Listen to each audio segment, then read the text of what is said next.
Hello. कहते हैं infertility के केसेस बहुत ज़्यादा हो रही हैं, लेकिन ये नहीं लोग कहते हैं कि इसका रीज़न क्या है, क्यों इतनी संख्या बढ़ रही है।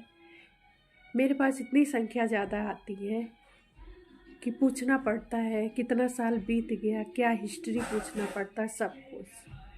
किसी ने कुछ समय पहले मुझसे क्वेश्चन किया कि कंपनी का दोष है, डॉक्टर का दोष है। मेरे ख्याल से कंपनी और डॉक्टर का क्या दोष है? अगर डॉक्टर किसी को जीवन दान नहीं देंगे तो फिर इंसान बचेगा कैसे? और कंपनी दवा नहीं बनाएगी तो फिर इलाज कैसे होगा? और सबसे बड़ी बात है कि हम तो ये जानते हैं कि जो लिव इन रिलेशनशिप को बढ़ावा दिया गया है, शायद मेरी सोच है ये सही नहीं है। बाकी और मैं आगे नहीं कह सकती हूँ, सबकी अपनी अपनी सोच है।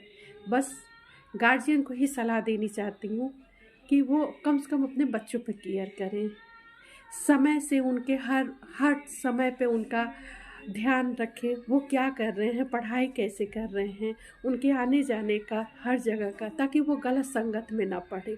मेरे ख्याल से ये काम एक पेरेंट्स ही सबसे अच्छा बेटर कर सकते हैं कि जो गलत संगत में पढ़ के जो है अनचाहे अनपिल दवाएं खा रही हैं, एबॉर्शन हो रहा है।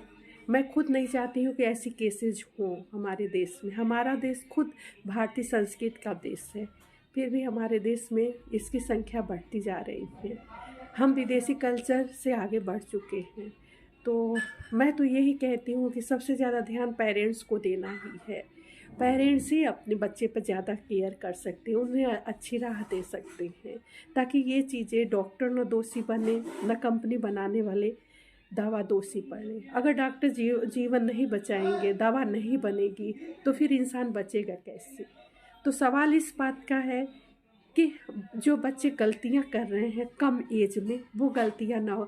जो सबकी मानसिकता है वो मानसिकता गलत मानसिकता है सबके प्रति, वो मानसिकता ख़त्म होनी चाहिए। हमारे समाज को एक नया मैसेज देना सब लोग शुरू कर दे तो आज हमारा देश बहुत आगे बढ़ जाएगा। इस मामले में इसकी संख्याएं, केसेस कम हो जाएंगी। जो अनमैरिड होने पर लोग इतने ज़्यादा दवाएं ले रहे हैं, अनवांटेड ले रहे हैं, अबॉर्शन करवा रहे हैं, ताकि आगे चलकर जो इनफर्टिलिटी को जन्म दे रही है। इनफर्टिलिटी भी एक आने वाले समय में बहुत बड़ी संख्या हो गई। इसीलिए अब शादी के बाद शादी भी देर से हो रही है, रहन सहन पर भी प्रभाव पड़ता है, हमारे खान पान पर भी प्रभाव पड़ता है।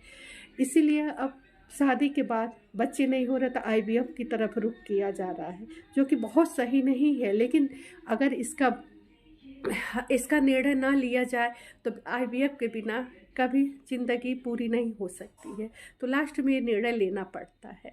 मैं डॉक्टर बबीता यादव, अगर कोई गलती कही हूँ, कुछ मुँह से गलत निकल गया हो तो मुझे क्षमा करें। मेरा काम है लोगों को जागरूक करना, ताकि लोग सही रास्ते पर रहें, दवाएं कम यूज करें। और हमारा देश खुद का भारतीय संस्कृति का देश है। हमारा देश है, इतना खूबसूरत देश कोई देश नहीं है।